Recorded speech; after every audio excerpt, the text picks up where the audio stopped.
ഒരു രക്ഷിതാവ് ആദ്യം തന്നെ ഏറ്റവും നല്ലൊരു രക്ഷാകർതൃത്വം നിറവേറ്റാൻ പാരൻറ്റിങ് നിറവേറ്റാൻ ആദ്യം ചെയ്യേണ്ടതെന്ന് അറിയാം, ഈ പ്രതീക്ഷകളെ അങ്ങോട്ട് ഇല്ലാതാക്കുക എന്നുള്ളതാണ്. എനിക്കിപ്പോഴും ഓർമ്മയുണ്ട്, ഒരു രക്ഷിതാവ് കുട്ടി നന്നായി പഠിച്ച് വലിയൊരാളാവണം എന്നുള്ള ഒരു ക്രൈറ്റീരിയ മുന്നിൽ വെച്ചു.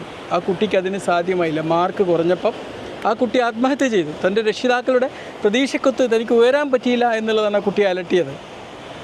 ഈ പ്രതീക്ഷകളെ നമ്മൾ അവർക്ക് മുക്കുന്ന ഈ ക്രൈറ്റീരിയകളെ ഇവിടെ വലിച്ചെറിഞ്ഞേക്ക് വേണ്ട. ആദ്യം ഒരു പാരൻറ്റിങ്ങിൽ ആദ്യം നമ്മളതാണ് ചെയ്യേണ്ടത്. തീർച്ചയായിട്ടും ഒരു പാരൻറ്റിങ്ങിലെ ഏറ്റവും വലിയൊരു പ്രതിസന്ധി പലപ്പോഴും കിടക്കുന്നത് പരിഹരിക്കപ്പെടാത്ത ഈ പ്രതീക്ഷകളിലും നമ്മൾ അവരിൽ ഇറക്കി കൊടുക്കുന്ന ഈ വൈകാരികമായിട്ടുള്ള ബാഗേജുകളിലുമാണ്. മാർക്ക് കുറഞ്ഞു, എന്തിപ്പോൾ സംഭവം? മാർക്ക് കുറഞ്ഞുകൊണ്ട് ജീവിതം അവസാനിക്കാനൊന്നും പോകണില്ലല്ലോ. അല്ലെങ്കിൽ നിങ്ങൾ വിചാരിച്ച ഒരു ഡോക്ടറാവണം, ഡോക്ടറായില്ല, ഇനി സാധാ ഒരു കൂലിപ്പണിക്കാണ് പോകുന്നത്. എന്താ പ്രശ്നം? ഒന്നും